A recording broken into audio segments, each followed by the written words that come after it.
Korea's leisure aviation is very much in its infancy, but playing catch-up is something Koreans have a knack for.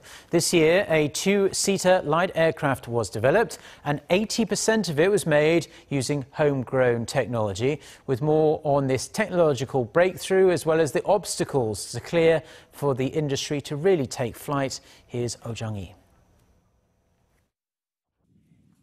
Flying high into the sky and looking down on the earth below.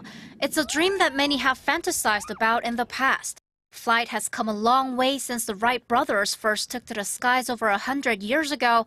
And with rising incomes across the globe, more and more people dream of flying their own airplanes as private pilots.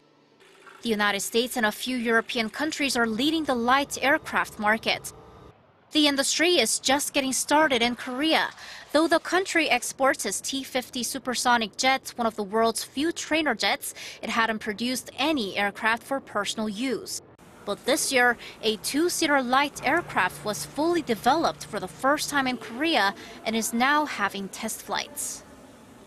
It's been a long 7-year journey for Korean researchers, firms, and the government to develop this aircraft, KLA-100. The plane is already drawing lots of attention due to its cutting-edge technology and relatively low price. The aircraft can fly at maximum speed of 245 kilometers per hour for up to 6 hours. Its body is made of a light carbon composite, and the plane is equipped with an automatic flight control system and digitalized instrument panel, all made with homegrown Korean technology. There is also a parachute for safe landing in emergencies. The plane will set you back around $130,000, relatively cheap, with similar aircraft costing around $160,000. 저희가 직접 Up to 80% of the plane's technology is purely Korean technology, mainly used for the control system, landing gears, and hardware. Of course, there are other aircraft with similar strengths as ours in the market already, but they're expensive. Ours has a strong price competitiveness. Usually, it's just ordinary people with licenses who want to enjoy leisure sports or personal traveling that fly light aircraft. Pilot Lee Yoon-sang says the aircraft is very sophisticated and agile, easy to learn for beginners. Before I come to join this project, I flew Cessna 172 and also a small plane like Eurostar. But compared to those airplanes, this plane is very easy to fly. That means easy to learn. It's very good especially for the beginners. KLA-100 was developed to satisfy rising demand in Korea as well as to be sold overseas, mainly to China and Southeast Asia, and ultimately to America and Europe. The aircraft is expected to boost the local economy by over $10 million and create 2,000 jobs.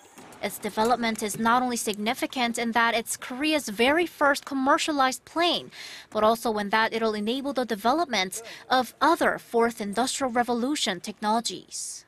The KLA-100 can serve as a testbed for many technologies Korea wants to develop, like electric planes or unmanned aircraft.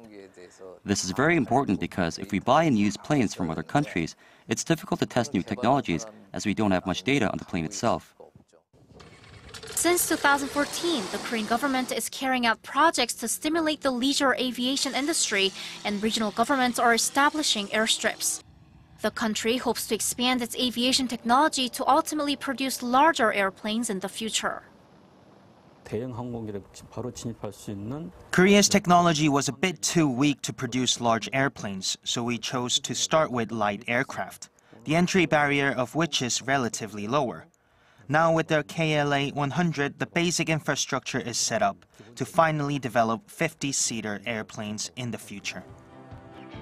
The creation of the KLA-100 is the culmination of what many in the industry have long dreamed of. But at the same time, it's only the start of a new breakthrough in Korea's aviation industry and the beginning of another journey to develop aircraft using 100% Korean technology.